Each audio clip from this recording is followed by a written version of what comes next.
Program complete. Auto-engage time sequence synchronized. Hello, and welcome to this tutorial video about the settings and options in Star Trek New Horizons. For this, we are going to use the 1400 star map. These same settings also apply for the other maps. Let's dive in. Once you've selected the empire you want to play as, the next screen is the settings screen. This page has all of the settings that are needed to generate the basic map as well as how the galaxy will behave. At the very top, we have our map selection. You can select which map you would like to play. Options include the standard lore maps, individual quadrant maps, mirror galaxy maps, and pre-TNG maps. Make sure that if you choose to play a mirror galaxy or pre-TNG empire, that you choose the corresponding map. You can find more information about each map in the description that is displayed below the map. The first slider is the technology and tradition cost, which controls how quickly these two things are gained by regular empires.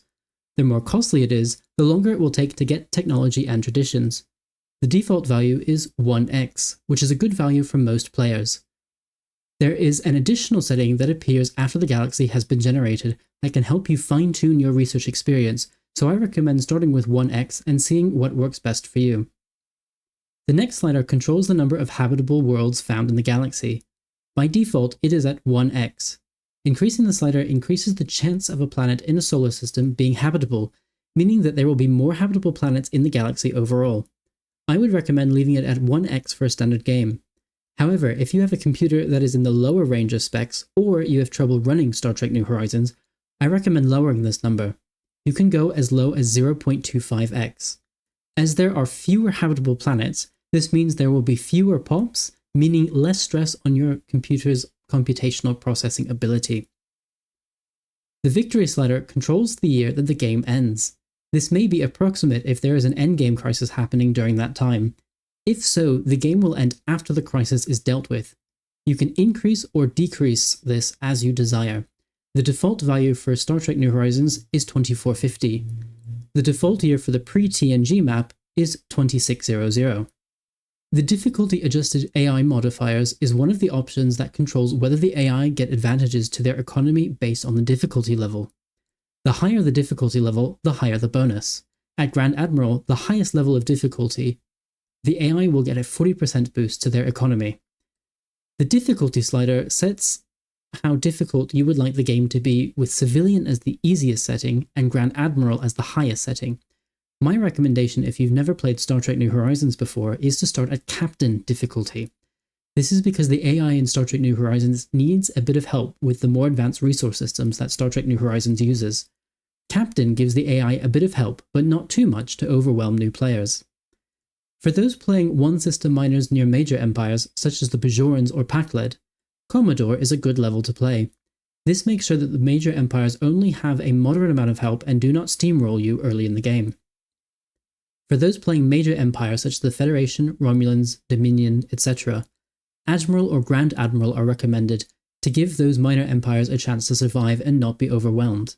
The dev team bases their testing on Grand Admiral difficulty, so it's a good idea to work your way up to this level for the best Star Trek New Horizons experience. For each of these scenarios, it will depend naturally on your skill level and how familiar you are with Star Trek New Horizons. Use these settings as a starting point and tweak them as necessary. The scaling difficulty slider is one that does not work well with Star Trek New Horizons. Scaling difficulty means that the game will start off at the civilian level of difficulty, which is the lowest, and reach the difficulty level that you set by the mid-game. While this sounds like a good idea for newbies, it has the unintended consequence of giving the AI a very bad start, meaning that they never fully scale to the difficulty that you set. Therefore, it is recommended that scaling difficulty be set to off. AI aggressiveness controls how likely the AI are going to go to war. If you want a game where the AI are constantly at war with you and each other, set this to high. Otherwise, the default value is normal. If you want a peaceful game, you can also set the value to low. Ironman is a mode that disables all console commands, meaning there is no way to cheat, and it automatically saves your game at regular intervals, overwriting any previous saves. This means you cannot go back and reload an earlier save. Solaris achievements are not available for Star Trek New Horizons games, so even if you play with Ironman mode turned on, you will not gain any. The Logistics growth ceiling slider controls how pops grow, specifically in the middle of their logistics curve. The higher the value, the faster pops will grow. The default value is 1.5x. If you have a lower end computer, it is recommended to lower this value. A lower value means that pops will grow more slowly, meaning that there will be fewer pops in the galaxy, which means fewer computations at the start of each month. The growth required scaling slider controls how a pop needs to grow before it appears on your planets. The higher the value, the more time is needed for a new pop to appear. The default value is 0.25x. If you have a lower end computer, it is recommended to increase this value. A higher value means that it will take more time for new pops to appear on planets, which means fewer pops in the galaxy and fewer computations required. Now that we have selected the values we want, let's press the play button to generate the galaxy. Depending on the map type and the settings that you choose, as well as your PC's specs, this may take a long time. Larger maps naturally take a lot longer to generate. My recommendation is to walk away, get food and/or a drink, and then come back. If your game has not crashed, it means that Star Trek New Horizons is still running and generating the map. Every so often, the loading screen should change. However, if it has not for a while, do not worry. Once your map has been generated, you will notice a pop-up that gives you information about your empire. Once you close this, a new pop-up will open that has several more options. These are the in-game settings, which we will look at now. The first setting concerns the major empires. Specifically, you can choose which empires to spawn in your game. For the full Star Trek New Horizons experience, I recommend choosing all major empires. Depending on which map you're playing, all major empires contained within the map will be created. On maps with multiple quadrants, you can also choose to create major empires depending on which quadrant they are in. In the pre-TNG map, you will only have the option to create all major empires.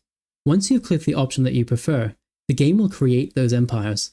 This is a computationally intensive process, so do not interact with anything during this time. You will notice that it is successful when the next pop-up opens. The next pop-up is similar to the first one, but allows you to select the minor empires. Again, you can choose to select all minor empires, a random selection of minors, or specifically choose which ones you would like to have created, depending on the map. Once you click on the option that you prefer, the game will create the minor civilizations. Please allow for some time for each one to be created. There is one final pop-up that contains settings and options for Star Trek New Horizons. Starting at the top, we see the Start Game option. This is what we will press at the very end to begin the game once we have changed any other setting that we want. The second option, which is grayed out in this view, is Challenge Mode. If you play Star Trek New Horizons on Grand Admiral and find it too easy, you can play on Challenge Mode, which gives the AI empires a major boost to their economies and shipbuilding capabilities. This is for expert Star Trek New Horizons players only. The third option is the Tech Slowdown mode. If you've played Star Trek New Horizons before, you may notice that you gain technology more quickly than we see in the shows, meaning that you already have Galaxy-class ships when you should be around the original series era. This option helps to make the Star Trek New Horizons timeline for research more faithful to the shows. It does this by giving all empires a tech slowdown for research of 20%. This will make your Star Trek New Horizons experience match the date. The fourth and fifth options are the Canon Mode and Canon Wars Mode options. These options attempt to make your Star Trek New Horizons experience more like what we see in the shows. Canon Mode influences the AI to pick the canon decisions for events. For example, during the Tomed incident with Canon Mode on, the Romulans will attack your colony in the Tomed system, then sit down with you at the Treaty of Algernon negotiations. The Canon option is for the Federation to give up cloaking technology, but push for reparations for their colony.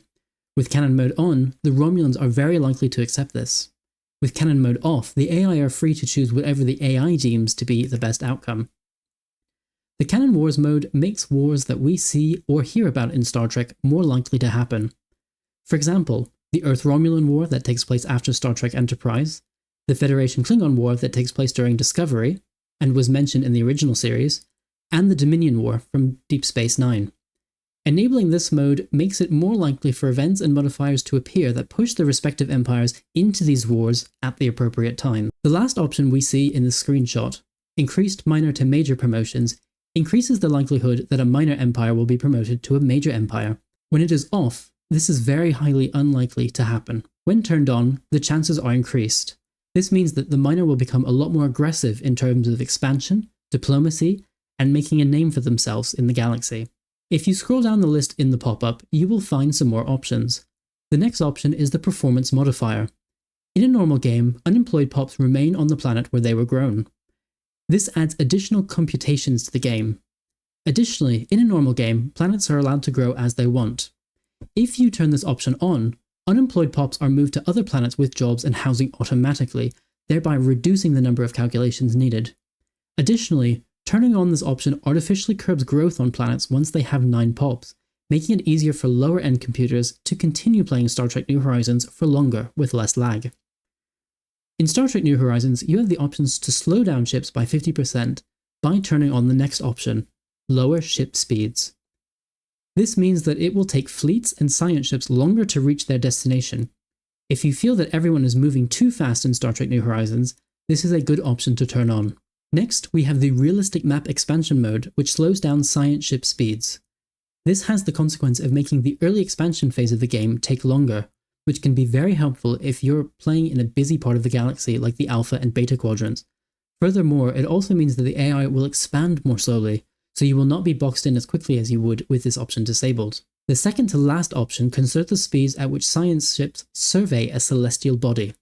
In Star Trek New Horizons, science ships take a lot longer than in Stellaris to survey. This is also dependent on the size of the thing being surveyed. For example, it would be much faster to survey Mercury than Jupiter in the Sol system due to their relative sizes. If you do not want this, turn the option on. This will change the behavior so that science ships survey as quickly as in Stellaris. The last option is the More Wars mode, which increases the aggressiveness of the AI. They will be far more likely to go to war against you and each other, as long as they would normally do this. For example, the Romulans will be a lot more willing to fight a war against the Klingons and the Federation, but not against their vassal, the Garidian Republic, because they have friendly overlord-vassal relations.